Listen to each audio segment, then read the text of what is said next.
അവസാനമായി വന്നിരായ നായിബ് കുത്തുബുസ്സമാൻ മാനവറുകളുമായി തെറ്റിപ്പിരിഞ്ഞ് അവസാനം പുറത്തു പോയ ഒരാളുണ്ട്. അയാളിപ്പോൾ പറഞ്ഞത് എന്താണെന്ന് വെച്ചാൽ 2006 മുതൽ ഞാൻ വിശ്രമ ജീവിതത്തിലായിരുന്നു. അതുവരെ സമസ്തയായിരുന്നു. ഇപ്പോൾ വീണ്ടും സമസ്തയിലേക്ക് തന്നെ തിരിച്ചു വന്നു. 2006 മുതൽ വന്നിരായ ഖുത്ബുസ്സമാൻ്റെ കൂടെയായിരുന്നു. ഇതുപോലെ ഖിലാഫത്ത് പട്ടം ലഭിച്ചയാളായിരുന്നു. സ്ഥാനമോഹം, ധനസമ്പാദനം, സൗകര്യങ്ങൾ, ഇതെല്ലാം ഇവ മാത്രം ലക്ഷ്യം വെച്ച് മാനവറുകളുടെ കൂടെ കൂടി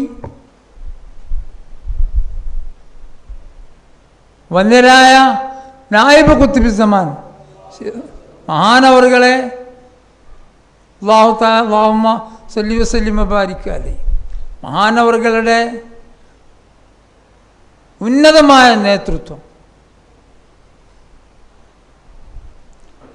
ആ നേതൃത്വത്തിന് കീഴിൽ ഇവർ ഉദ്ദേശിച്ചതൊന്നും നടന്നില്ല. വന്യരായ ഖുത്ബുസ്സമാൻ ശൈഖുന മഹാനവറുകളുടെ വിസാലിൻ്റെ സമയം, വിസാല് കഴിഞ്ഞ് ഇവരൊക്കെ തന്നെയാണ് ഇനി ഖലീഫമാരുടെ നേതാവായി നമുക്ക് ശൈഖ് നിസാമുദ്ദീൻ ഷാ ഖാദിരി ചിശ്തിയെ നിയമിക്കാം എന്നൊക്കെ പ്രഖ്യാപിച്ചത്.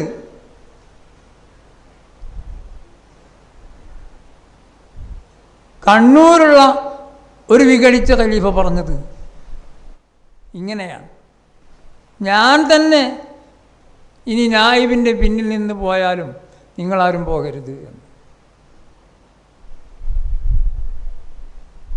അവൻ അങ്ങനെ പറഞ്ഞു. പിന്നെ അവൻ പോയി. അവരൊക്കെ ഉദ്ദേശിച്ചത് ഒരു കടലാസ് നേതാവാക്കി ബഹുമാനപ്പെട്ടവരെ മാറ്റി തങ്ങൾ ഉദ്ദേശിച്ച പോലെ കാര്യങ്ങൾ നീക്കാമെന്നായിരുന്നു.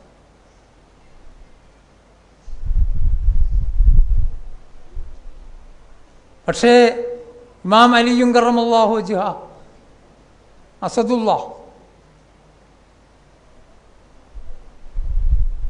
ബഹുമാനപ്പെട്ട ഖുത്ബുസ്സമാൻ ശൈഖുന മഹാനവറുകളുടെയും മഹാന്മാരുടെയും നിർദ്ദേശാനുസരണം മാത്രം കാര്യങ്ങൾ നീക്കുന്ന